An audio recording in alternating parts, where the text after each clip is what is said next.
everyone, and welcome to POW's first official POW Talk panel discussion. We are joined today by a few special guests, but before I get into that, I am your host, Tori J. And as usual, I'm Taysa the Starseed. It is amazing to have you guys. Yes, we are. We are joined today by a few special guests. We chose these women because they are powerful. They speak proudly and unapologetically about what we as Black women go through. And we felt like together our voices could amplify some of the issues that we share in our community. First, I'd like to introduce, we have Christina, we have Bùnmi, we have Mika, and we have FA. So, ladies, before we get into this first question, I'm going to throw it over to you, Tayso, and let's kind of get into why we decided to have this conversation in the first place. So I'll just say as well for our listeners, this is an off-season special that we decided to do. It's called Pow Talks, the panel discussion. And we decided to get into the patriarchy today. If you've been listening to our podcast, we talk about the patriarchy regularly and the effects that it has on us as women.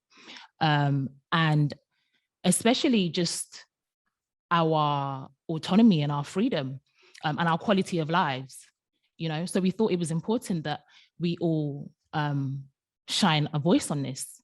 And like we said, we love the things that you guys talk about. We love the conversations that you hold.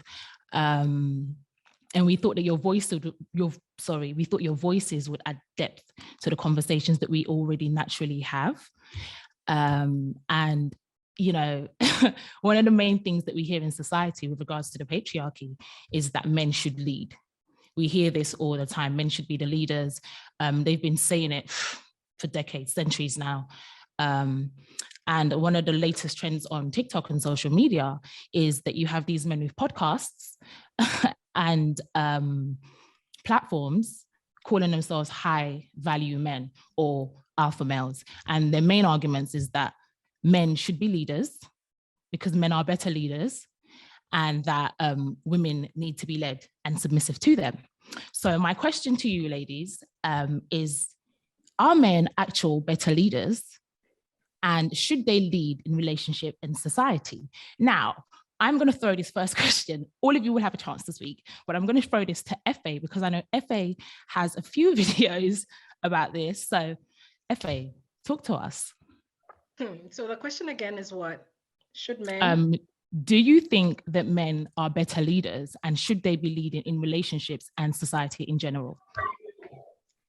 I mean, I think that we could go on and on about science and everything, but we all know that there's a proven track record of men and their leadership in almost every society you can point to, except a few societies that have traditionally and culturally and historically been matriarchal. Like, for instance, where I am from in Ghana, the people of Ashanti, the people of Fanti, the Fanti people, the Akan people are, traditionally matriarchal. We practice matrilineal systems of inheritance. And this was way before we came into contact with Christianity, the Western form of Christianity. So that, of course, has had some kind of impact on some of these traditions and cultural systems. But apart from societies that were matriarchal and matrilineal and, in nature, men have a proven track record of leadership. And I feel like we can use that throughout history to judge for ourselves. Right.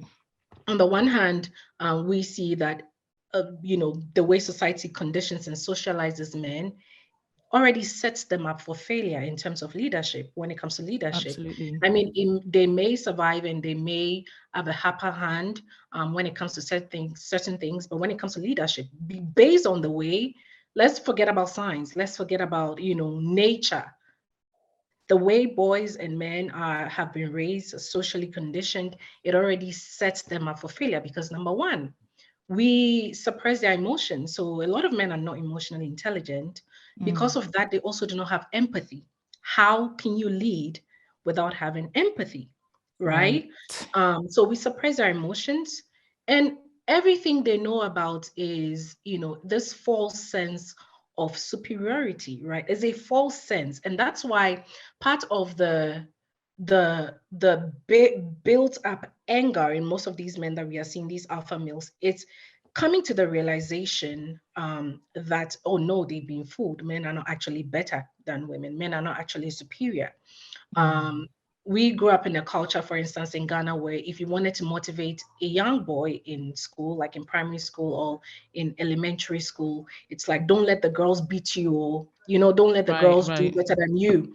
If you're going to fail, or if you're going to come second place, don't come second place to a girl in class, right? So there's this false sense of superiority that's already established, as they are young. And then the more they grow up, the more they come into contact with girls who are actually smarter, more intelligent, more ambitious, or do better, when it comes to certain things, certain interests that they may have. It's something that they're not able to, come to terms with.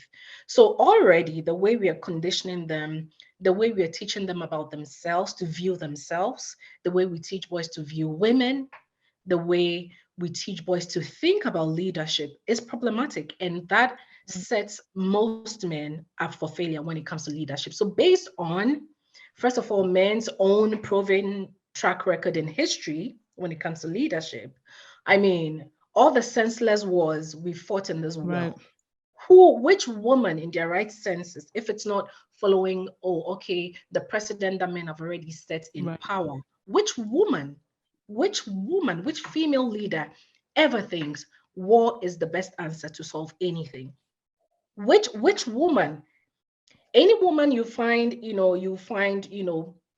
doing that, it's already just following the precedent that's been set in her particular, environment. Absolutely.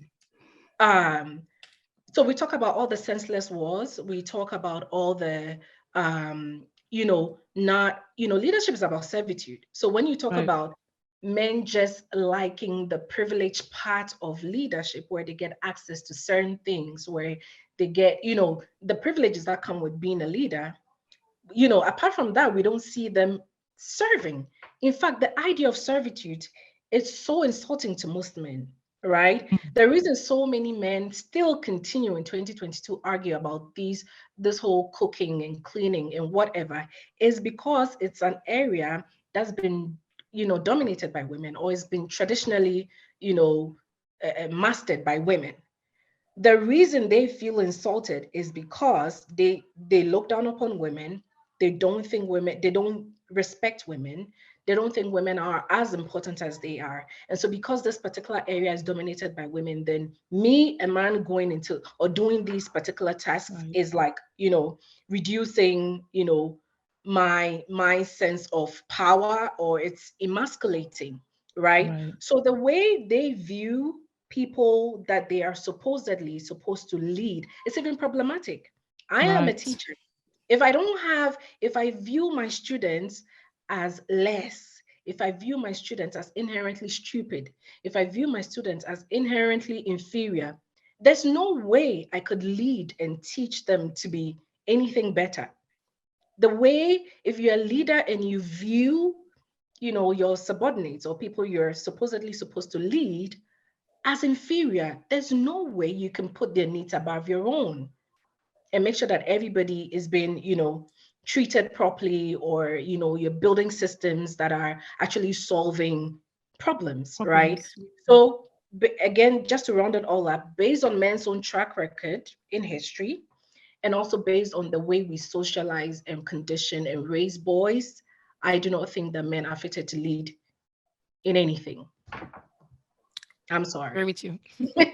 No, absolutely. We actually can't disagree with you. Like, do you know what I mean? Anyone else honestly have anything to add to that powerful ass opening from FA?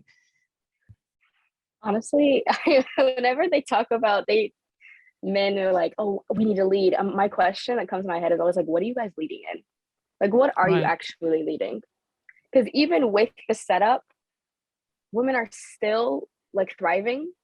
And we're still, if we look at Black women being like the most like out of like within our concentration of population, the most educated group in America, and we have at least 2 different marginalizations against us, I'm like, what are you guys leading? But then to what Efe was saying about how they think about leadership, that's just another word for them to say they want to force and oppress women. Right. Because if you look at how they're leading, it's based off of force and violence. And I'm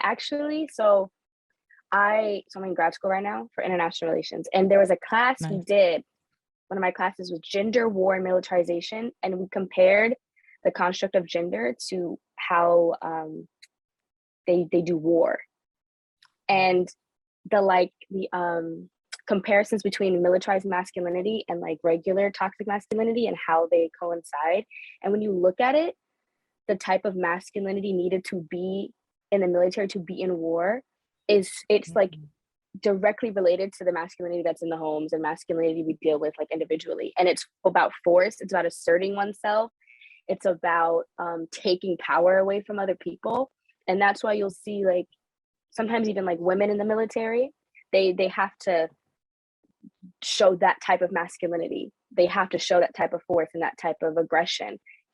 But they do that masculinity in the home. They do it domestically. They do it individually. They do it to each other. There'll be men against other men trying to say who can be the most forceful, aggressive, masculine man. So, like, how are you defining leadership? Because if your definition of leadership is to be forceful and oppress others and to take power away, then no, you absolutely shouldn't be leading. Right. And the thing is, most men they tend to think that that is what leadership is. They actually don't believe in leading people. They actually want to just oppress, because the more they oppress us, the more powerful they feel, you know? So, sorry, I interrupted there. Anyone else? Yeah. Bùnmi, Mika, I don't want you guys to feel. I have always found it really ironic that we are constantly told when we're younger that women mature faster, that we're just, that our brains, even like just mentally and intellectually, we mature faster, yet no one then uses that as a reason as to why, maybe we should look to women for leadership. Maybe we should listen to what they have to say more. And I don't know, I just found that really interesting because I don't think men, I agree with FA, I don't think men are really fit to lead in a lot of areas due to the way they are conditioned, and kind of what Christina was saying, due to the way masculinity has been defined in the home and outside of the home. And so if we want them to lead, it's like, ironically, I think we'd have to raise them more the way we do women. We hold ourselves accountable. We're constantly blamed for stuff that's not even in our control. Meanwhile, men, while saying that, we made everything, we created everything, we are in charge of everything, the minute, stuff hits the fan, they're so quick to throw blame. They're so quick to throw accountability. All of a sudden it's our fault. And so I think they do that a lot of the time, like they contradict themselves. And that's another thing. Like, I can't respect someone to lead. I can't respect someone in general who constantly contradicts themselves, who constantly holds themselves to a different standard than they do their counterparts. It just doesn't make sense to me. So, yeah. Yeah, absolutely. Yeah, I completely agree with that. It's funny because it's like, you don't look at leadership like who's qualified for the position. You just look at it like, oh, you were born, with this organ, so you inherently are supposed to lead.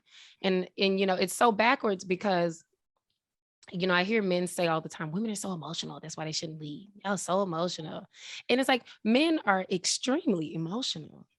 Like, we are well-rounded. We acknowledge our emotions, and we acknowledge that we have several emotions. And I do know that the system in itself suppresses the emotions in them, but it's a system that they uphold, that they think they benefit from. So it's like, to say that we're emotional, therefore we're not meant to lead. But it's like, as a leader, shouldn't you have an emotional aspect in your decision making? Like, especially if you're governing people, or making decisions that affect other people's lives. You know what I mean? Like, it seems like that makes more sense, so. Yeah, absolutely.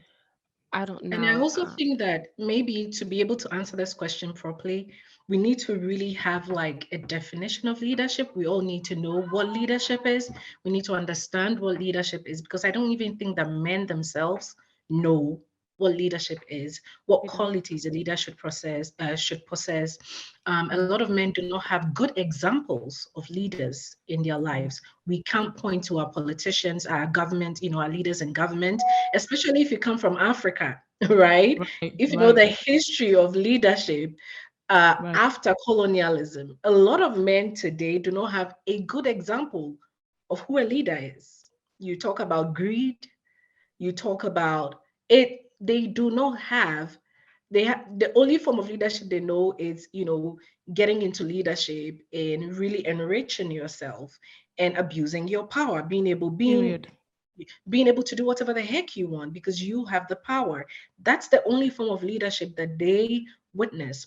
Now, they are coming from homes where even though society says the man is the head and they view their fathers as, the heads and the leaders of the homes, their mothers were actually doing the real leader. Most of these men grew up in homes where the mothers were actually leading. But because they are not working with a good definition of leadership or a good concept of leadership, they're not able. I think that personally, if men were intelligent, right, they would be able to see that their mothers, their aunts, their sisters, right, are the people who have embodied leadership. But because they do not have a good conceptualization of the term or the concept, they will continue, to be throwing their wits about. That's what I think. Right. They do not know what leadership is. We don't have a working definition of leadership for these men. Right. Completely agree. Yeah. Completely agree. On this topic, I do not necessarily feel like women have the monopoly of understanding the process of leadership or all that leadership is about. However, I think it is completely illogical and rather ironic to say men are better leaders than women.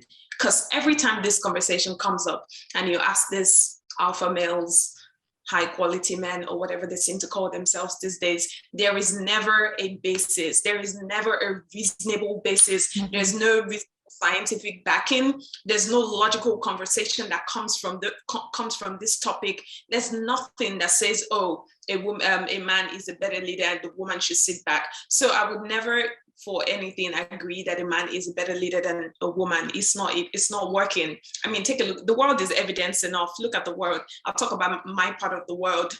The men are in, I think, over 80% of leadership positions in the country. And my country is a total wreck. I'll say that for sure. So, yeah, I think it's completely illogical to just assume based on whatever reason, whatever emotional reason comes to their head that makes them think, oh, you know what, women are the weaker gender or women should not be in positions of leadership. Right. I'm not even quite sure men, I just don't think that they even necessarily believe that women are weaker and that women are not good leaders. I think that they're quite aware and they're so scared of it. This is why they oppress us so much anyway, because oftentimes when you're having a simple conversation with them, you see how emotional they get when we just have basic logical things. Our brains reason in a logical way, but they are so illogical. I think as soon as they see us and they're in our presence, they automatically feel inferior. So I don't think that they don't realize that we are not leaders. I think they know that we're leaders. It just makes them feel so inferior. So they're like, absolutely not. You cannot be in a leadership position. Yeah. I completely agree with you. It's control too. Go ahead, Bùnmi, go ahead.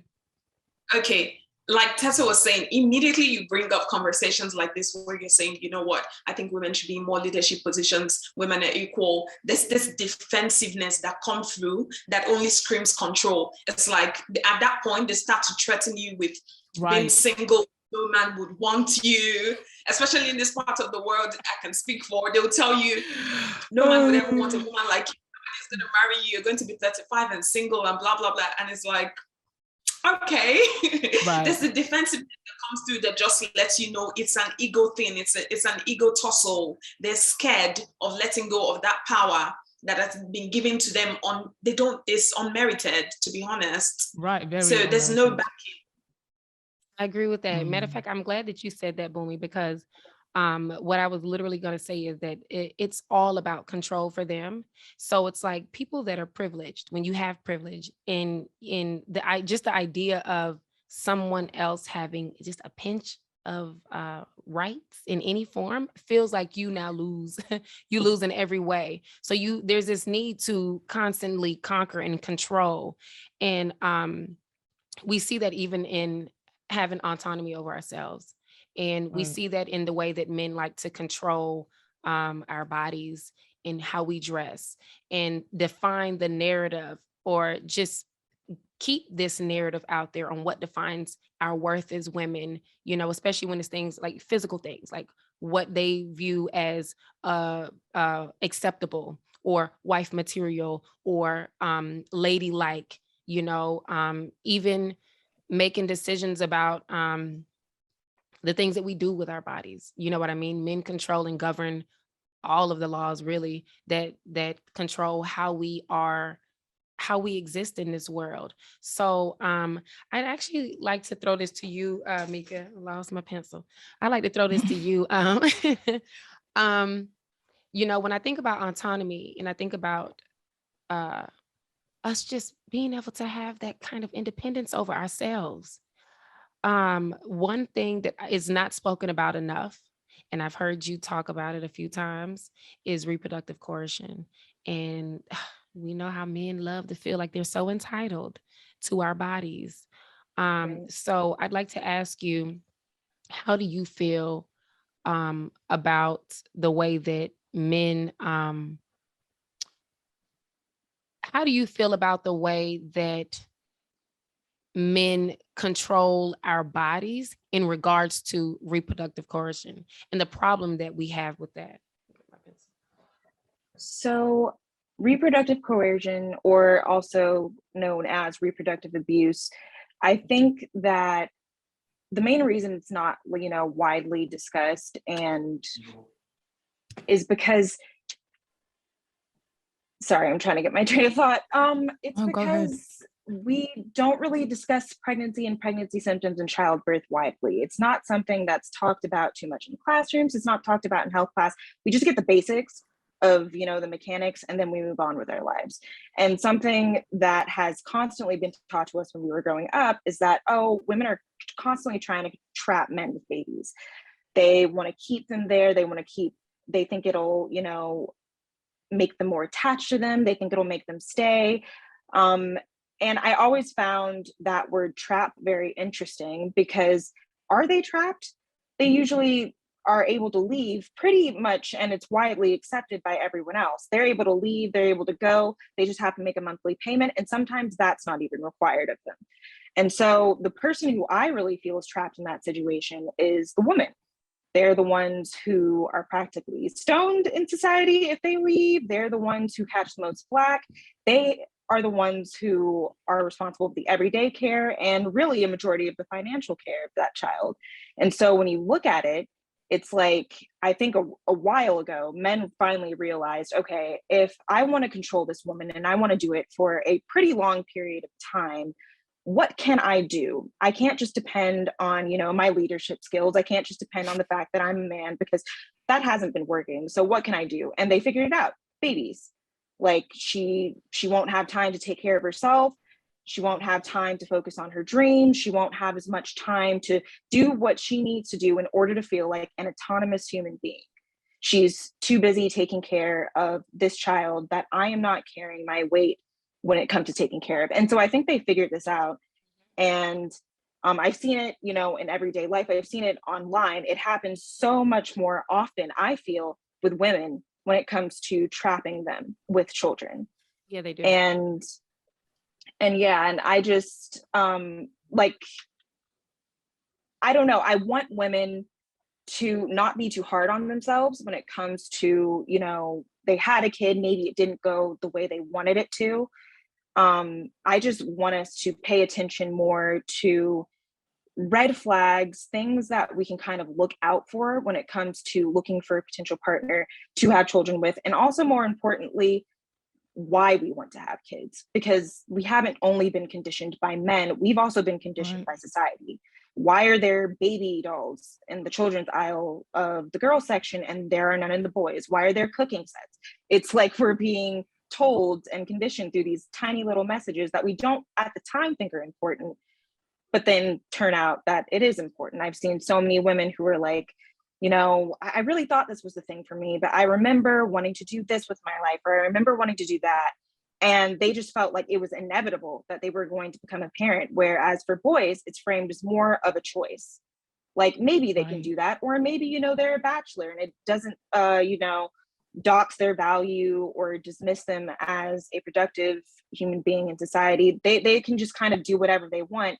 And the woman is chained to the house with a kid or just other responsibilities that they have to do around the house. And so I just think it really is about control. And once again, just like they're trying to condition us through that, you know, toy aisle, we now have our rights being taken away as we speak to our reproductive health. And so not only men figured it out, society as a whole figured it out. If you want to control women, not only control women, but add to the workforce too, because, you know, they need their worker bees. This is what we have to do. Right. And it's insidious and it's terrible. Oh my God. Can I just say this real quick? I'm sorry. I have 2 kids and I call Tayso all the time to complain about this. It's something, I have a 2-year-old daughter and a 3-year-old son. And it's something that I didn't think about until I had kids. And now that I do, I've always paid attention to the fact that girls play with baby dolls and we watch like fairy princess movies and we're like, oh, you know, she's going to find her Prince Charming, you know, and grew up wanting my Prince Charming. Whereas the boys are just running free, not even thinking about it. So it's like my feelings are, if we're going to train kids through toys on how to be adults, because there's toys that teach kids how to do all kind of things, you know, little cooking sets and baby dolls. It's like, if you're doing that, then shouldn't you do it with both of them? And I've gotten into this debate with several people, because what I've realized is, since becoming a mom, is they play with everything. My daughter plays with my son's trucks and his dinosaurs. And if he gets a dinosaur or a truck and she gets something else random, they're fighting because they want to play with the same toys. And then if she gets like a purse, she had a purse that had like buttons on it that sang the ABCs. He wants to play with that. They don't know what these things are. So for me, it's like, if we're grooming children, then why wouldn't we groom them in the same way? But that's exactly what patriarchy has done intentionally, because you intentionally control what we do as women. You put yourself in these leadership positions, and then you train children on how to think. So people go, oh, well, that's gay, you know, if he's playing with the doll. But right. I'm like, well, if my daughter's playing with the doll, she's playing mommy, right? She's not playing like big sister. She's playing mommy, right? So when he's playing with the doll, why is he playing mommy as well? Why is he not playing daddy? Because it's gay for a man to hold his baby? Like, it's wrong for you all? You all feel that inherently bad about taking care of your children, or just those domesticated jobs that you've given to us? So it's something that I'm super passionate about. So I'm glad you touched on that, because it's something, girl, that I'm still dealing with. Yeah, and I think like people they don't feel comfortable enough. A lot of women do not feel comfortable enough to talk about all of the kind of negative effects of having kids. They feel as though they're speaking badly on their kids, or that they're going to be shamed. And I hate that, because I just want us to have so much more of like an open conversation when it comes to everything that goes into childcare and family planning. Yeah, I agree. I completely agree with that. Ladies, let me ask you all another question real quick. So if obviously we can just do what we want, you know, we can just stand up and decide to say, hey, you know, I'm gonna dress how I want to dress. I'm gonna do what I want. I'm gonna try to claim back my autonomy in any way that I can. But what are ways outside of the way we decide to train our children? What are other ways that we can reclaim our autonomy? Like ways that women can make those decisions for themselves and start demanding that and changing that narrative? What do you ladies think? I mean, I know this is for the girls, but I think I just want to add something really quick into that. I think with regards to this, I know you said, you know, aside from children, like people like me, I don't have kids. So, and when it comes to autonomy, I really believe that we need to start on an individual level before we can affect it on a collective global level, because each person is, when they try to take your power back, if you call it out straight away, that's you calling it back on an individual level. So, okay, for example, if someone is making a sexist joke, right? And I know it seems small, but someone's making a sexist joke in front of you. Don't just laugh at that. That's all awkwardly. I know it's difficult, but you're being complicit in it. If you call it out, now this person might be an arsehole, like most men are who make this kind of jokes anyway. They might be an arsehole and tell you whatever, but they're going to think twice about saying that again to you and other people. They may not even think twice, but at least in that situation, you've claimed back your power and said, no, I'm not taking that energy from you. So I honestly believe that there are so many ways to claim back our autonomy on a global level, but I think it honestly starts at a very individual, level, and just deciding to, when you see it, no, absolutely no, your voice is valid. Call it out. Don't let them do it. Do you know what I mean? I completely agree. Personally, I've noticed that, and this is something that makes me so proud. So when I'm not even creating content, because TikTok has been trying to suppress my voice for the last month. I don't know what's going on. I get shadow banned so often. Right. But one thing that makes me so proud is that the people around me, the men, the boys around me, they know not to say certain things when Ife is around or in the presence of Ife. They know sometimes before, if it doesn't really click quickly enough, they're quickly to, apologize for it or put up a disclaimer before or after they say certain things. And it makes me so proud. Right. If they talk about, even not me, but other women in my presence, they are very mindful, or they have to be very mindful, because I will give it to you. Right. When I come from Ghana, we are very conservative. Christianity has like a chokehold, just like Nigeria and other African countries. Christianity has like a chokehold. So it does. And this semester, I have a feminist male friend. He's queer, who came in from Nigeria and has started a program at my university. And he comes around a lot. My home is like a safe space for us to just be normal. He's not able to do that because a lot of the African students here are not woke. Let me use it for lack of a better word. So to go a step further, when you enter my apartment, you would see I have the rainbow flag here, just to signify that this is a safe space. And I have noticed that, and I have had a few encounters where some of these other, African colleagues will walk in, they see the flag, and they ask me immediately, are you one of them? I say no. And then they ask me, well, why do you have the flag? And then I go on to let them know you cannot say certain things about homosexuality, gay people, queer people in this house. So I understand, and I really love that you brought that up, that sometimes individually, in our own personal spaces, we need to start making that impact. And that is what you see, the ripple effect. Very soon, certain conversations should not be had in public. People should not be too bold to say certain things publicly. It should be embarrassing to still think a certain way about certain topics, right? And it needs to start with us, right? Personally, I've told my mom, and I think I'll do a video on this for TikTok, but I have warned my mom, if she ever brings up, when are you getting married? Don't you have anybody when are you introducing somebody? Children, biological clock. If she brings up these topics, I'm not calling her again. I'm only going to be calling my dad, her husband, my dad, and her other daughter, my sister. If she wants to keep hearing from me, love it. She shouldn't bring up those topics until I say, Mommy, I want you to meet someone. Right. You understand?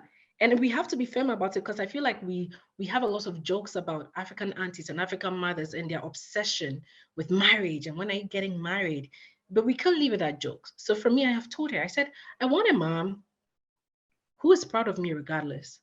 Absolutely. Who is proud of me, speaks highly of me in front of her friends. I don't care what your friends' children are accomplishing in terms of marriage and children and relationships. I want a mom who is proud of me regardless, because the possibility of me not marrying it's a possibility. These men out here, it is a possibility. I'm telling you, I have no desire. I'm not ruling it out, but it is a possibility I am making peace with. Right? If you want me to be happy, pray that I excel in some of the other things I have interest in, and that these endeavors lead me to somebody who is actually right for me, somebody who doesn't require me to reduce myself in any way, to tone down any aspect of my intellect or my thinking abilities or my ambitions or any aspect of my personality. So just be proud of, if you cannot be proud of me, and I cannot just call you for us to gist and chat about every other thing, then I'm not calling. And I had to be firm about it. And she's promised never to bring it up. If you have a problem, take it to God. Right. Pray on your knees, God, oh, give my daughter, like, you understand, but don't, because project it on I me. have so much going on. I'm doing a PhD. I don't want to call and then be so frustrated. No, I want to call you and feel uplifted. I want to call you. After I call you, I want to feel refreshed and, just empowered to continue doing the things some of the other things that bring me joy. So I think it's important. But as women, and personally, and I know that we are feminist, or we believe in equality or whatever, it gets tough. It gets so tough. So we need to surround ourselves with women who think like us, so that our swords will continue and remain sharpened, right? Surrounding ourselves with women who are also questioning, women who are, for me, I say, I don't like surrounding myself with these church girls and traditional women who are so traditional, and women who think everything is okay with the status quo. You just need to find a good man. I don't like surrounding myself with men like that, because no, I want women who make me bad for myself, who teach me to be bad for myself. And sometimes being bad for yourself just requires you to just be very strong-headed, and really be convicted in some of your beliefs. And I also think that as much as we want to fight for equality and everything, it starts with ourselves. Losing our shame when it comes to everything, our choices as women, especially sex and our sexuality, and then making our money. These two things, I always tell women, make your money, be independent, be able to survive without, as much as some of us believe in hypergamy and, having men spoil us and treat us, make your own money too, right? These are the two things. Where I come from, these are the two things I see the lack of, pushing so many women to pursue relationships with men who are no good for them, or remain in certain relationships. You have women who haven't lost their shame, so they feel they need to pursue marriage, so that the sex they were already having is legal now, right? Or it's unproblematic, or they need men to be able to survive. And it's ridiculous for me. As women, if we're going to copulate with men, if we're going to embark on long-term commitments with men, these two things, losing our shame regards to everything, other choices, even outside of sex, and then making our own money. This is it. And that advocacy starts with us. The more men encounter women like us, who are, who exhibit these tendencies, the more it's going to shape their own perspectives on the women out there these days, right? But the more there exist women who are ready to lower their standards, who are ready, to forget about everything they stand for, just to also say they have a man, the more many of those women exist, the more it's going to be hard for men as a collective to evolve. You understand? So for me, that's what I believe. Yeah. I also think it starts internally.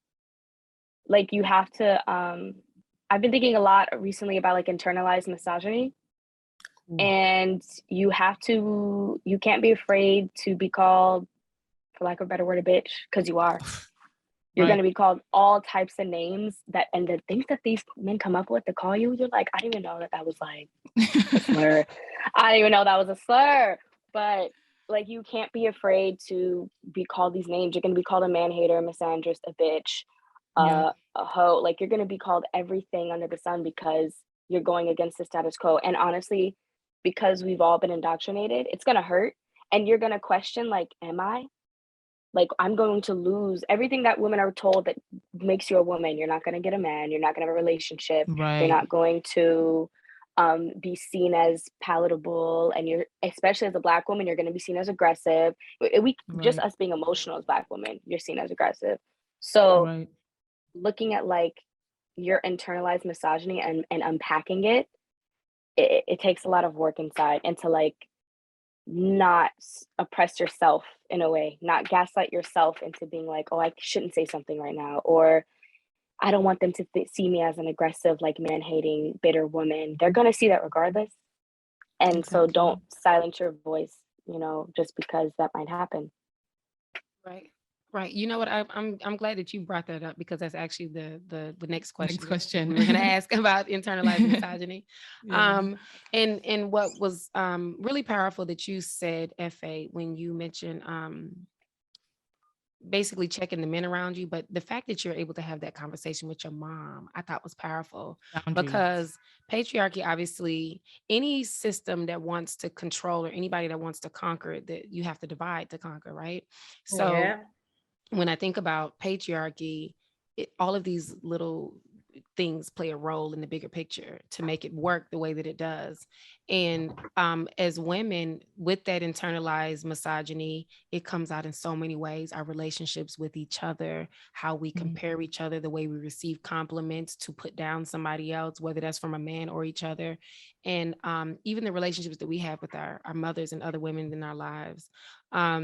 So ladies, how do you feel, outside of the point that you just made, Christina, like what are some great ways that we can combat that internalized misogyny? Like, how do you even recognize, for women who are not familiar with it? Because I see things all the time. I see people make comments and I'm like, girl, that's not, like, you can't say that. You know what I'm saying? You can't say that. You can't do that.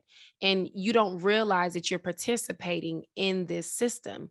So how do you recognize it? And how do you combat that? Bùnmi, I was gonna ask Bùnmi first what she said, but are you there, Bùnmi? No. Okay, well, ladies, to the floor. How do you feel like the best way that we can first recognize it in ourselves, or recognize it when it's happening, and then combat that? I think I challenge myself to like, what is my natural instinct? Because all of this is really subconscious. I mean, it goes deep. You sometimes don't, it takes a lot of deconstructing to even see it. And then when you see it, it's kind of like you can't go back. So I do a lot of like unpacking about what my initial reaction is when I think of like a man or a woman. So like if a man or a woman were to say the same thing, is my initial reaction to be palatable and appease the man? But then if a woman says it, I have a lot of aggression and like anger. And I'm like, why is my go-to, what am I? And then from there, I'm like, what am I afraid of? There's a lot of like fear, right? So I unpack like, what am I afraid of? Am I afraid that this man is going to say something about me, or not see me as attractive, or tell me I'm just going to be single and like insult me? And then why am I afraid of that versus the woman? Because a woman could do that too, but why am I more afraid of that happening with a man, right? Like, what is it about that? And then there's the violence aspect, of course, that you kind of, not even kind of, you have to be aware of when you're like dealing with men.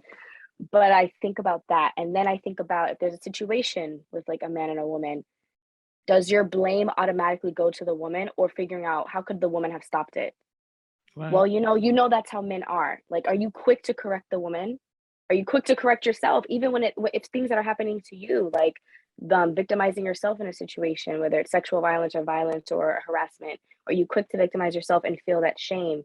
So I feel like it's hard to do quickly unless you've done let me actually think about what emotions are coming up when these situations happen. How am I thinking about myself?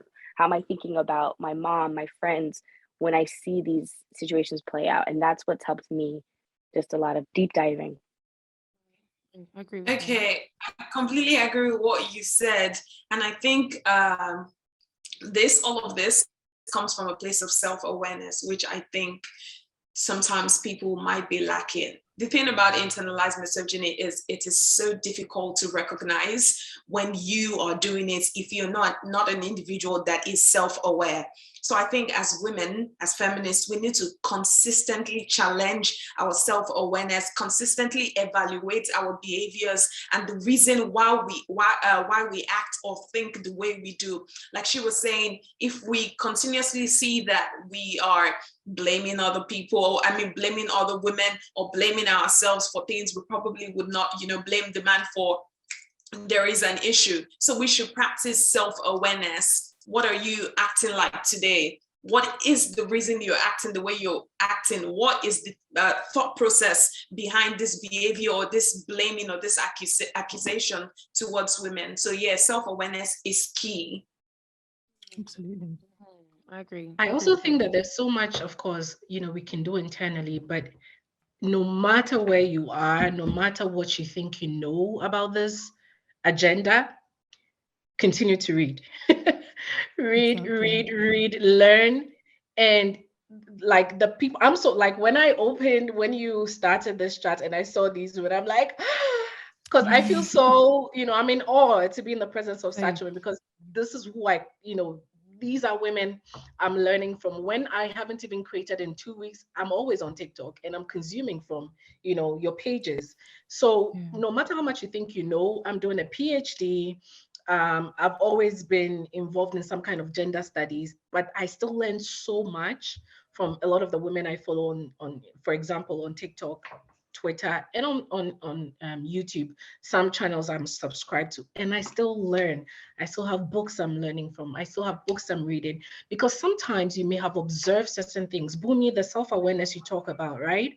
You may be aware of certain things. You may have observed and identified certain issues and problematic thought patterns and receptions, but finally being able to put a name, a term to it, that's a whole lot. For instance, is it Mika who was talking about reproductive coercion or reproductive abuse? Like, I have been talking about these issues as they pertain to African women in our Ghanaian and Nigerian societies on Facebook long before TikTok even became a thing. But this is the first day, this is the first time I'm hearing this term reproductive abuse or reproductive coercion, especially that part.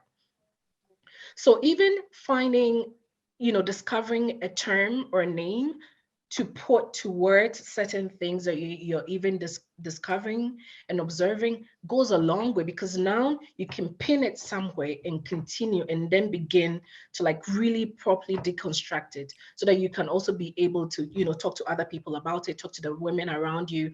I braid on the side, as a side gig. There's a Ghanaian-owned African hair braiding salon that I go to on the weekends, just to get some extra money sometimes.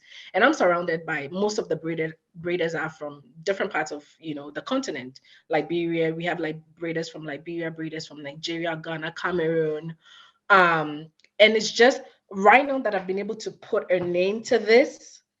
A lot of these women don't really have, they haven't gone to school that much. They have some education, but not that much. Now that I've been able to pin a term to it, I can actually be able to talk about it to them better. You understand? So no matter what you think you are, I think that reading, continuing to learn and read and discover, things, theories and conversations, concepts that has been discussed in scholarship, that is continuing to be discussed in scholarship. We need to keep our knowledge updated. That's the only way I feel like we can continue to be self-aware. We need to keep our knowledge on this agenda updated.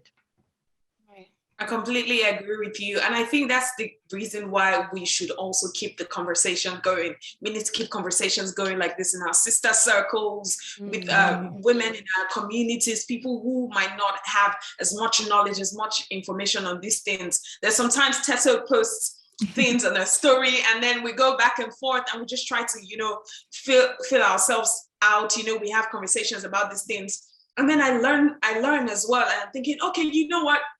This is probably what I'm feeling this is probably why this has happened. It's because these conversations are continuing. For example, in this meeting today, I've learned so much, and I'm so grateful for that, by the way. Amazing. Likewise. You know what, ladies, as much as we talk about like the privileges that are afforded, the men think that they have through patriarchy, I know we mentioned earlier how they're not allowed to really acknowledge their emotions. You know what I mean? But what are ways that you honestly feel like men suffer from patriarchy? Because it's, it's not as great as they think it is. Right. The negative ways in which it impacts men. Right. Right. So what are ways that you think that it negatively affects men, despite what they think? I think the pressure to be the breadwinner, to make money, especially with the way the economy is going, can really weigh on them, even though obviously they're the ones who put it in place. It's still, that's something other than the way they cannot express their emotions. Just having that pressure that you have to make money, like you have to, and even though women have to, if they want to be autonomous, not experience something such as financial abuse, there are, I think, certain ways in which, and not just only within the US, that sometimes we're supported or taken care of. And I think men, especially even at the age of like 17, 18, I've had quite a few male friends where it's just like, oh yeah, my mom, told me I had to get a job, or like I had to start paying rent like at this point, but they didn't really say the same thing about my sister. And it's because I think they've placed so much value in themselves on how much money they can produce, but didn't realize back then, with the way the economy is going now, that the pressure it would cause them to have. So, yeah. Agree with that.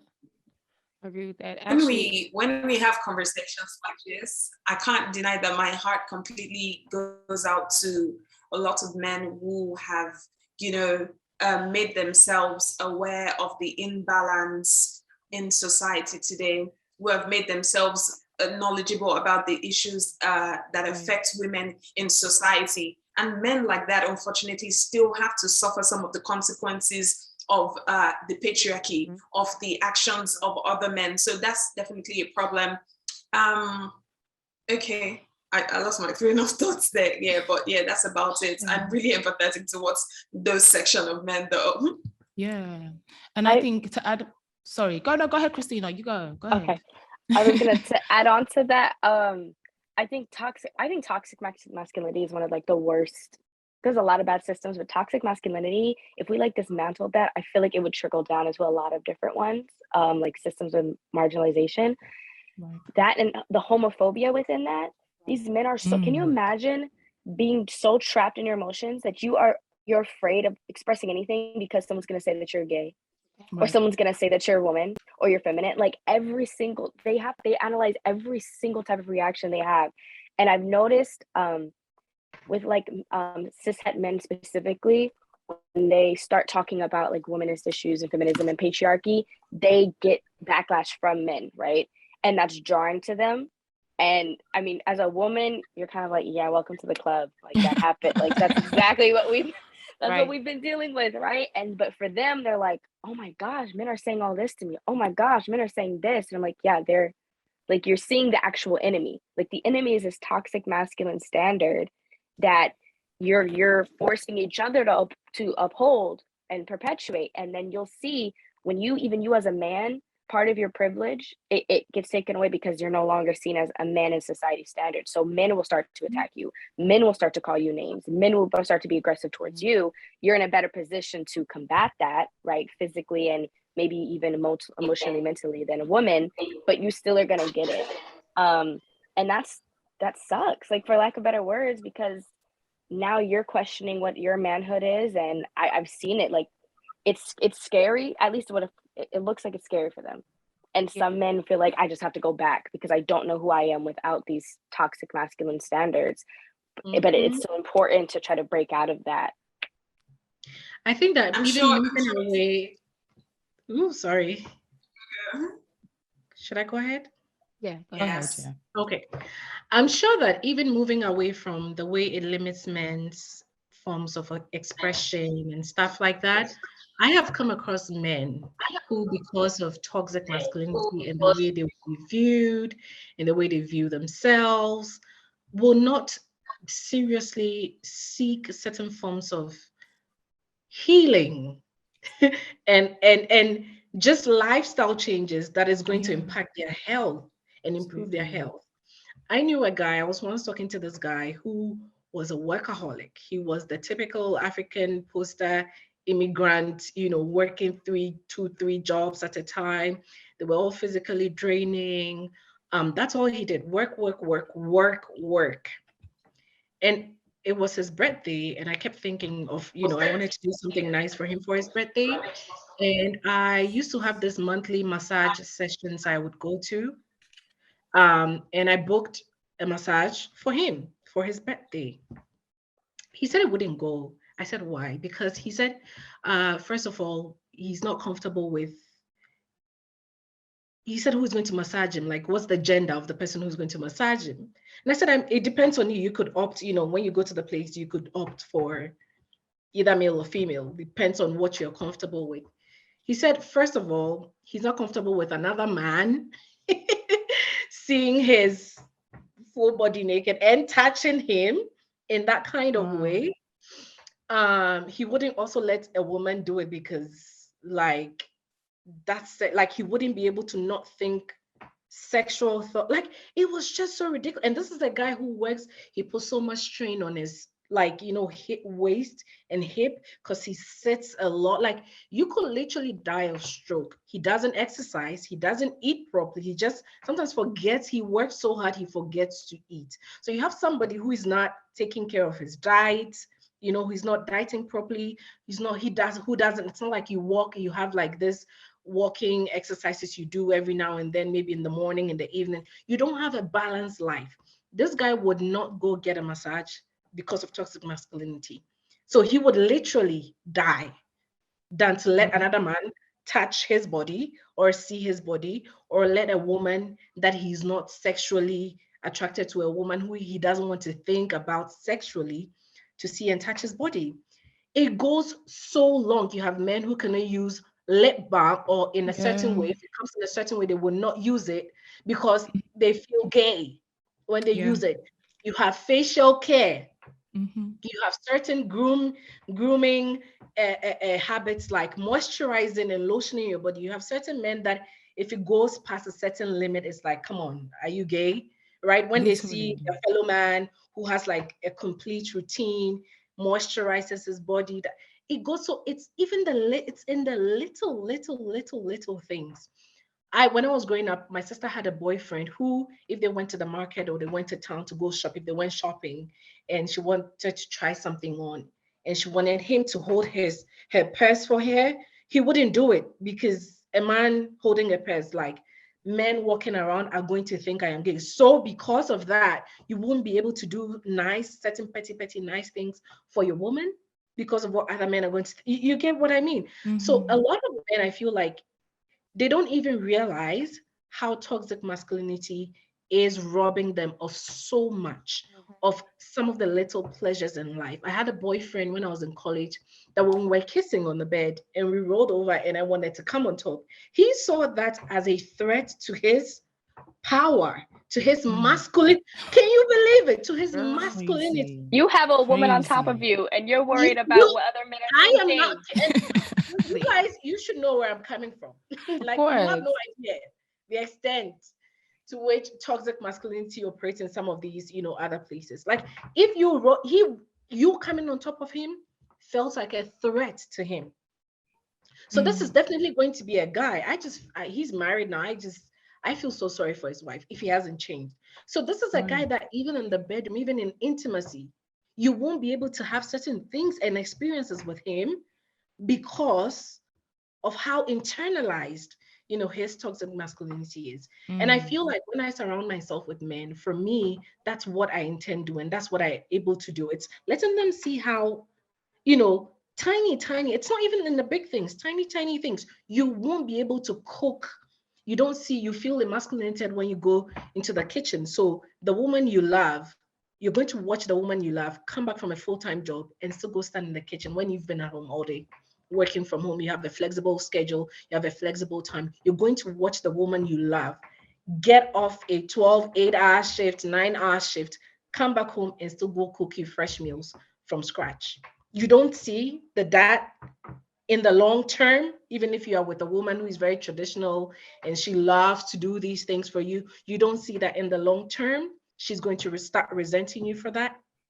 You understand? So I feel like even men on their own need to come to terms with how far-reaching toxic masculinity is. And it's in the little things, and it's in how it's going to rob, or it has the potential to rob them of, a lot of pleasures in life. Yeah, absolutely. I agree with that, Efe, because go ahead, Bùnmi. No, go. On a larger scale, there is the issue of the high suicide rates among men compared to women. And it's saddening, to be honest. It's saddening when we talk about these things, because you would not let yourself be vulnerable. You would not let yourself seek help. You would not let yourself therapy or let yourself heal just because you want to look like the alpha male or someone who's not. It makes absolutely no sense for them, and it continues to kill them. It makes up what Efe was saying earlier about the man refusing to carry a woman's purse just because it might be looked at as gay. I don't think that's even the main issue. It's the fact that they don't want to be looked at by other men who they seek that love and respect from as maybe a better male, or what do they call it these days? Someone who is simping. Right, it's simping. Woman rapper. You're simping, you're the better male, you're low quality. It makes no sense, and it is killing them. And when they bring up these issues on social media, they say, I bet these feminists are not talking about how nobody's listening to men and men are dying of suicide.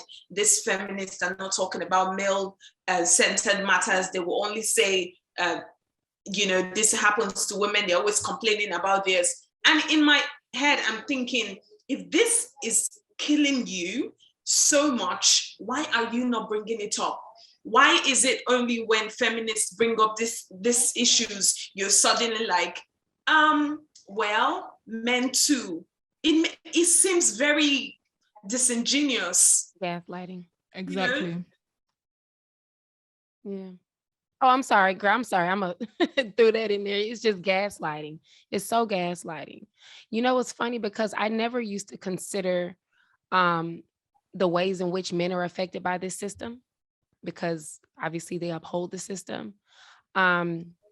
I can see it a lot more obviously now that they're in any system where people are oppressed, nobody wins. I don't care who you are. Nobody wins. There are privileges that you get, but ultimately society as a whole suffers, and we don't get to progress as we should as a society. We could be so much better in every way as people.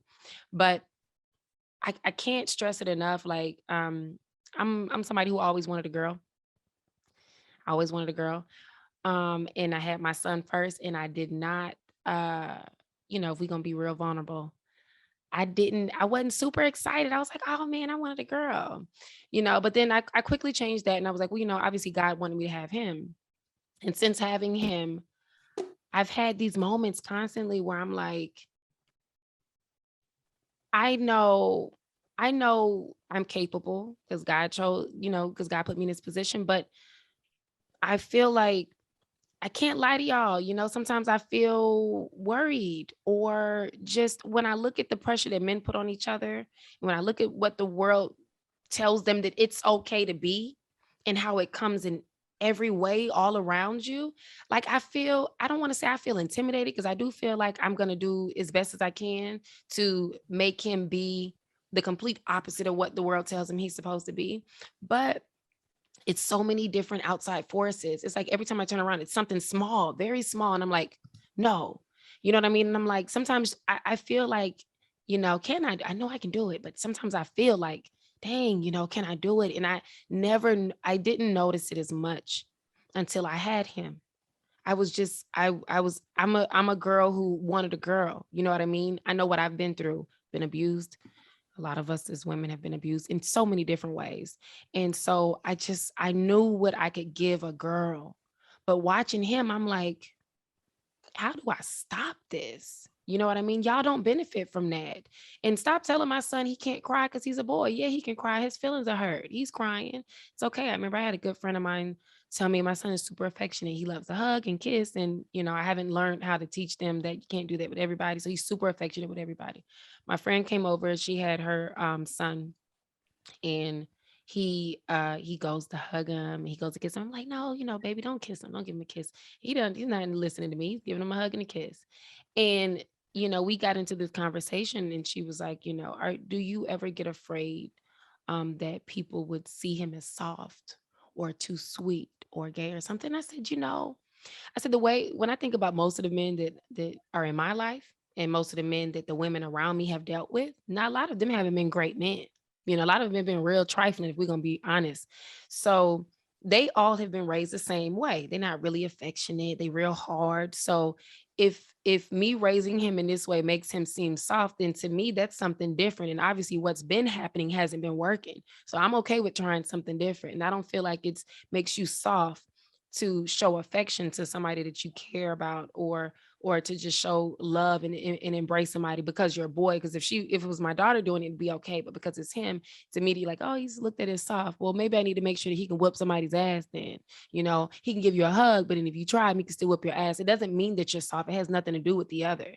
You know what I mean? So I feel that pressure, y'all. I can't lie. And I don't like it.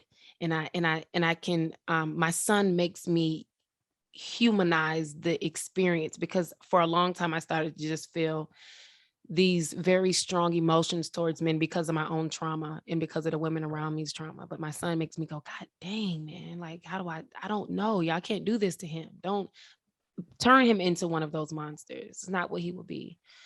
So I think that Tori, you're bringing up a very important point, which is that if we continue to raise boys and girls the same way we have done throughout history, we should not expect things to be different with the way boys turn out or girls turn out, right? We should not be disappointed. We should not be too shocked that as a collective, this is how men are turning out. And so if you're doing something different, I think that you're right on track, right? If we're going to be honest, if you're somebody who's worked with children, you've taught, you've babysat, or babysitted, I don't know what the right term is, but if you've taken care of, little people, you realize that boys are actually really sweet. Girls are quite sassy. We are very, little girls can be really extra. So it just tells you the amount of effort the patriarchy puts into reversing this. Girls, if you teach, and I have dealt with little children, and I'm teaching college, you can just see it, right?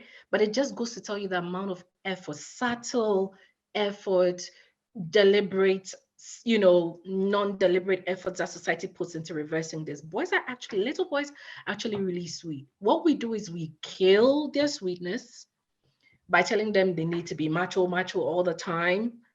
We suppress their emotions. So if we let boys be boys as children, not when they're grown and they're spoiled and they've adopted so many aspects of toxic masculinity, that statement, boys should be boys, we should let it happen when they are children.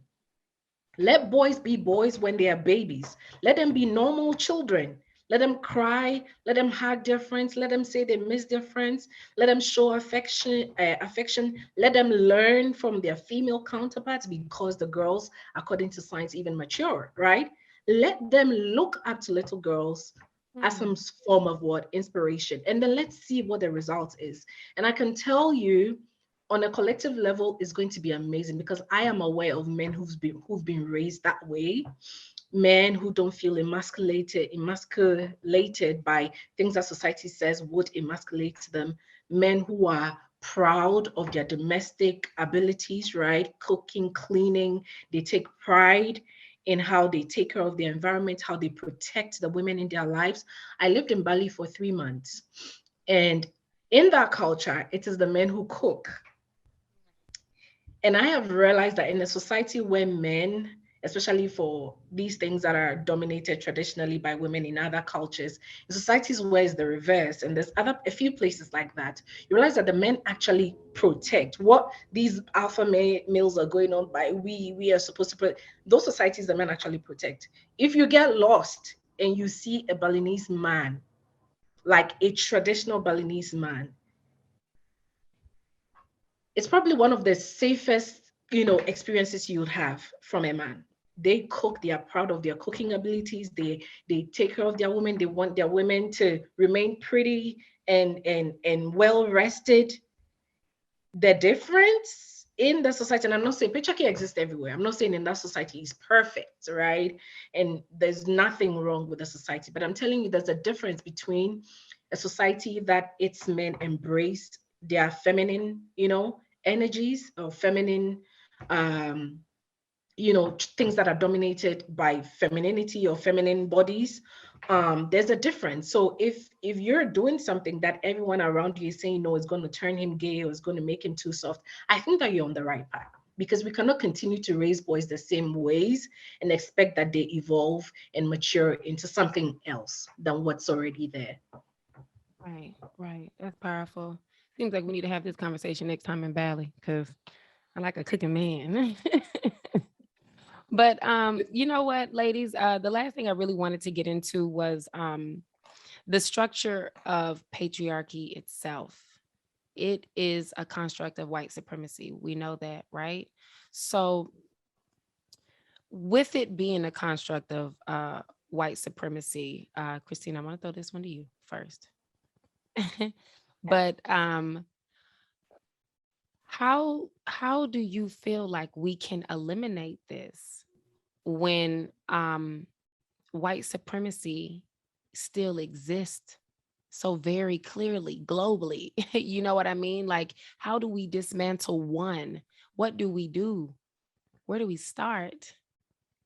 Oh my goodness. Loaded. You're right, because they're all that is a loaded question, right? That's a dissertation topic. They're all so interconnected, right? And it's very difficult to, because when you're thinking about deconstructing one, you see the parallels of like, well, dang, that's how it's like, we can't fully deconstruct this unless we kind of get to that. It's like a spider web, So I like to focus a lot on like the Black community, because I say, if racism didn't exist, we would still be dealing with oppression and marginalization within the Black community, because it's so interconnected. And I think start out deconstructing it as a Black woman, as Black people, it helps to do it within the community. It helps to see that like that all of these, they stem kind of from white supremacy, and where we're trying to fight racism, right, as a community, but we're still upholding the tools that white supremacy has created. I just made a video about this recently, how like, if we're thinking about patriarchy and how within the Black community, you have podcasts or Black men bashing Black women, talking about the Black women need to be submissive and blah, blah, blah, blah. How they are, they're in a way, they're trying to be picked and chosen by white supremacy, because a huge thing about white supremacy is to bash anything that's remotely bash Blackness. So if you're going to do that to Black women, you're going to use patriarchy to do that to Black women and to get the approval of white men. But you'll hear white men still talk down on Black men. They'll still say you aren't a real man, that you're not a real provider. And you'll hear white women say, no, you don't, there's no value in dating you in our community. So why are you upholding patriarchal, toxic, masculine standards to get some ounce of privilege, and you're still you're not getting it. You're not getting the respect. You're not getting the privilege. So I think even though they're all really interconnected, and that kind of it can feel daunting when you think about just how big this web is, and it can feel very, there's no hope. Like, there's no hope. I think it really is important to do it within the people around you and do it within our own community. Like, I feel like I love my community. I love the Black community. I want us to be able to just start to deconstruct and like untangle this web of all these different systems of oppression. It isn't just racism. And I know we all feel the effects of racism, right? And that's why it's put at the top. We feel the effects of white supremacy, but within the community, we feel the effects of patriarchy, sexism, toxic masculinity, and we have all these different intersectionalities that I think by deconstructing that will be a stronger force, number one, to fight against white supremacy. If we're all on the same page that, hey, we're seeing all these systems of oppression that stem from white supremacy, if we're all on the same page, we'll be a stronger force to fight against that. So that can be uncomfortable because we kind of have to look at the problems within a little bit. And I call it like the oppressor within. No one really wants to look at the oppressor within, how we're like, that's kind of what, at least what I'm working on, personally, that's kind of the steps that I'm trying to make. But that's a difficult question. It is a loaded question. I do agree with everything you said, though. I think it's so many little intricate things that we're going to have to do to just start. And I think that even this is a good way to start. Just having these conversations, learning from each other, like Ife said earlier, reading and just continuing to develop a thorough understanding of all of these things that are playing this large role in what we're going through. When I think about Black men that say that they are for the people and they are for, Black Lives Matter or however they present themselves, you can't, in my opinion, be for Black lives when you are upholding patriarchy. You can't be for Black lives and care about the Black community if you put down or dog out and disrespect Black women. That doesn't work. And this is a global issue. It's not even like it's isolated anywhere. It's something that we deal with as Black people globally. So I just like to start challenging those narratives in every way that we can. And that's why, I know we said it earlier, but ladies, like, I love what you're doing.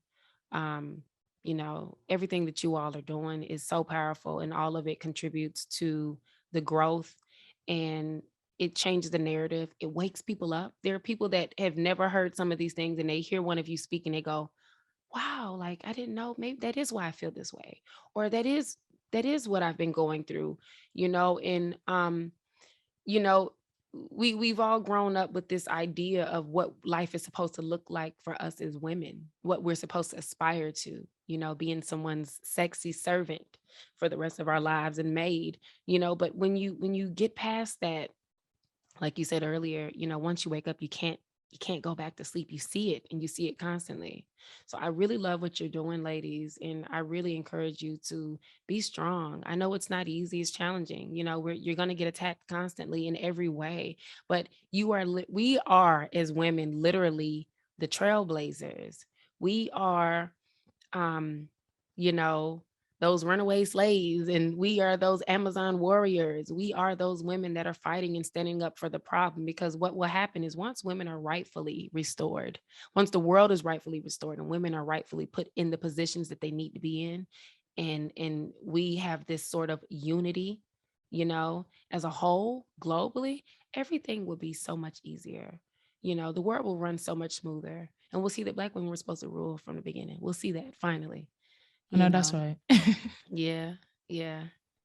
But Pooh, I'm gonna let you take it. I'm gonna let you. Yeah. Does anyone have anything that they want to add? Mika, I know that you've been a bit quiet to the questions. Is there anything that you want to say to any of the questions, or?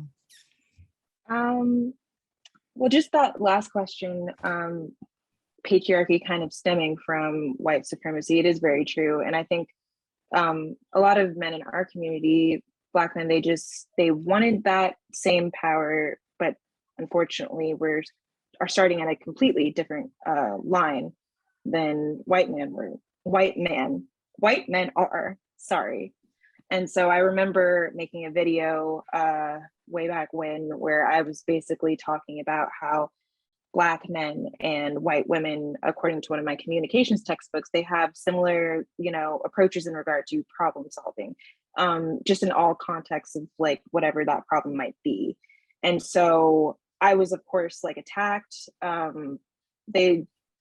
got death threats from Instagram to Twitter to TikTok. And so, like you said, it really does take a certain amount of strength to be like, no, this was not my intention. I am not speaking on Black men, they found out I had a white boyfriend. They were like, oh, you're only speaking this way because of this. I was like, I would rather eat a jean jacket covered in bees than speak negatively on my own community to my white boyfriend. And it was just like, it was interesting seeing like the deflection, just the name calling, and unfortunately proved my point. It was like, oh, you're doing the same thing white women do when they're confronted about the lack of support they give Black women and women of color, and how they're, there's a lot of TERFs in that community. It's like very similar, but I think Black men are more disenfranchised than white women due to the way that white women have contributed to, the time of slavery, how they were the ones who were picking the slaves, they were the ones beating slave children to death, and they were the ones, pulling the strings behind a lot of their husbands during, segregation and all of that. But yeah, I think it's just like we're trying to do the same things with the wrong tools, as far as, bringing white supremacist ideas and patriarchal ideas into our communities. Exactly, absolutely. And we can't forget that most of our societies were not actual patriarchal, like Fa mentioned at the beginning. A lot of us were matriarchal rule. So this patriarchal system is actually as a direct result of white supremacy, because a lot of our communities didn't actually practice the patriarchal rule. So in order for us to, I just don't believe that we can even function under patriarchy, because again, the world is showing you that it's impossible for us to function under patriarchy. So in order to truly dismantle it, we actually have to acknowledge white supremacy's role in it and start there. That's honestly what I believe. I don't think that we can kind of truly move forward if we don't acknowledge that white supremacy is the actual foundation and the root cause of patriarchy. Yeah, I agree. Yeah, absolutely. So ladies, I have one more question for you. I think you guys have done great anyway, and you've all actually given amazing gems. Honestly, I'm so excited for this episode to come out. It's just going to be amazing for all women. So there are a lot of women who are, I guess, awakening, quote unquote, to the patriarchy, because a lot of us are where, like you said, we've been worked on since we were children. So we don't actually see very clearly. And a lot of us now are thankfully kind of being more aware of the patriarchy and the system of patriarchy and how it affects us. So what one piece of advice, I'd love all of you to answer this, would you give to women who are just really starting out on this journey and who are struggling to find or get a hold of their autonomy? Do you know what I mean? For me, let me add a little bit in there. I think because we were speaking earlier about relationships as well. And I think for me, the whole topic of patriarchy and just being a woman in society, for me, is just freedom.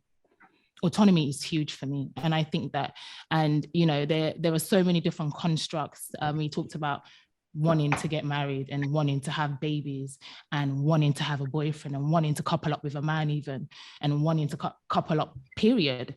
We're told that these are the things that we are supposed to do, but they are not. There is no set rule. In fact, most of the rules for women are completely oppressive, So I honestly believe that mine would be to tell women to go after their autonomy fearlessly. Live your life as a whole autonomous human being. You are not here to look after men or appease men or find a man. You might not actually ever end up being with a man. So don't be scared to speak out against these things that oppress you, because you feel if you speak out about it, you will not get a man. Your freedom, your happiness, your quality of life is more important, And if you asking for a better quality of life and going after your freedom and autonomy means that you will be single, then so be it. That's the fantastic quality of life to live than to live in an oppressive state because you must couple up with a man, So yeah, that would be what I would tell ladies. You guys go ahead. Whoever wants to take the floor, you can. So to support you, Tesso, I don't know if you know the sunflower. Do you guys know her? Yes, The I know sunflower. her. I know She her. stopped. Yes. I don't know. I'm so sad. She stopped creating content on Instagram, but Oh, she has a quote, that supports what she was saying. She says she is fiercely committed to her liberation, like right. fiercely committed to it. Like that comes above anything else. Anything else. That commitment, and it's not easy as women who also like men in terms of like romantically. For me, I feel like it's a curse sometimes. Like I feel like it's no, like I find myself asking God, like, why? You understand? But as women who like men, and in certain African queer spaces on Twitter, they would always say heterosexual women are the weakest link to the feminist cause. Because I mean, we are romantic, whatever desire or whatever interests lies in men. So you find that even some of the strongest feminists will be found wanting, will be found um, letting go of certain values, feminist values, or liberation values, and personalities and things like that, just because we're social beings, we're human beings, we're social beings. Companionship is necessary sometimes, to bring you a certain level of sanity in life. However, if we make our commitment to our liberation, our autonomy, I feel like if we prioritize that, that is actually going to bring us the right people. You understand? Staying committed is actually going, if we are meant to be involved romantically in a very monogamous way, staying committed and fiercely guarding our autonomy is rather going to bring us, to the right people.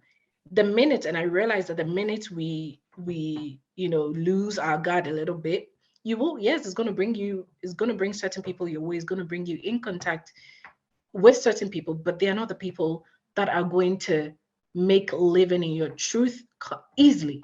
Like, you will not be able to fully live in your truth and live in your autonomy. So, and I feel like that reminder is very important, like staying fiercely committed to, this cause and our autonomy and our liberation. I feel like it's the utmost importance here. Amazing. Thank you, Epi. I would also like to add that, we should note, women should note, if you're just coming into this, learning about this, you should note that complacency is not an option. You allow it, you tolerate it, one day it will come back to bite you in the ass. There's no two ways about it. Do not tolerate it. Do not let it around you. Don't laugh with them about it. When you see it going on, nip it in the bud fast, and also, like Tessa was saying, pursue your autonomy fearlessly. Let that fear go. That fear of, what would they say? How would they perceive me? Am I going to suddenly be the aggressive person or the bitch? Fine, be the bitch. Like, don't ever tie yourself down for men and their opinions or for the patriarchy. I saw one quote on Twitter one time that was saying, that man you've refused to fly for will turn around one day and ask you why you refuse to fly. It's like, do what you need to do for yourself. Love yourself fearlessly. You cannot continue to live on the opinion of men. What will men do? What will men say? What will men think? Would no man want me? Well then, if they don't, okay, what's fine? That's fine too. Your individuality needs to be very strong. It needs to be unshaken. Do you understand? You have to be yourself and love yourself above all the opinions of the patriarchy of men. Yes, ma'am. Well, I'll give my little 2 cents. The only thing I would like to say to women is, when you learn to truly go on that journey to love yourself, there's a lot of things we have to strip away to get to that point. And there's a lot of cognitive dissonance when it comes to stripping away some of these belief systems and this programming. Because like we said earlier, it is obviously a subconscious behavior. So I would encourage you to learn more about subconscious behavior while you're learning to love yourself, so that you can identify things that you're doing that contribute to your own downfall, to contribute to the system, and just know that you are allowed period. You're allowed to express yourself. You're allowed to dress how you want to dress. You're allowed to love how and who you want to love. You are allowed to be free. You don't have to fit into this narrative. And I think a lot of the decisions we make are based off of the fear of not being chosen, not the fear of not getting what they told us we're supposed to want. And once you remove that fear and you realize, like, oh, who cares? Who cares? I'm happy and I'm living for me. That's beautiful. It's a beautiful moment and it's a beautiful awakening. And I'm grateful that I've had that experience. And it's so much like life is so much easier. Let me tell you, when you just have that understanding for yourself. So ladies, your worth is not defined by your attachment to or your proximity to a man, period. So just live your life and you are allowed. That's my advice to women. Amazing. Thank you. Mika, what do you have to say? And Christina? I'd have to say, first and foremost, once again, focus on yourself, prioritize yourself. Do not be afraid to prioritize yourself. I think men have been raised to be individualists, and it's been one of the, I think, the main reasons why they have reached the success that they've had in the positions that they get. And so we have been taught to shame ourselves when we are being, selfish or, prioritizing ourselves. And I just think it is okay to be selfish sometimes. It's not going to take away, your empathy. It's not going to make you any less caring for your friends. It's just, you've got to focus on yourself. And the second thing is, I think I heard somewhere, your first thought is usually how you're conditioned by society. Your second thought is actually you. And so if you are, combated with a situation where, there's a man and a woman and you're trying to figure out, who should take accountability, who is at fault. Your first thought is how you were conditioned. Your second thought is, the things you've learned. And and just always question yourself, always question your first thought. Right. Powerful. Thank you, Mika. I love that. Oh, my voice. Piggyback.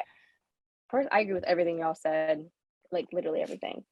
What I would add to it is my piece of advice is to hold space for yourself in moments when it's not easy. Because unpacking all this stuff can feel jarring, and you replay moments back like years ago, like, dang, that's what that was. And then you feel sometimes like you're conflicted between like the indoctrinated you that wants to blame you for some of the things and makes you feel like you're just not in control. Like patriarchy is so strong, like you're not in control. You just have to appease it. You have to assimilate in order to not struggle. There's gonna be some rough moments. You're still gonna be dealing with the harassment. And matter of fact, because you're challenging it, you might deal with the harassment worse. You might deal with the abuse worse. You might encounter just how violent patriarchy is more. And none of that is your fault. And you might feel like you're out of control, but combating it, you have so much power and strength and control doing that. So when there's moments where it's like, oh, this shit makes me a little emotional. When there's moments where you feel bogged down, let yourself feel it, hold space for yourself, but know you're not doing anything wrong.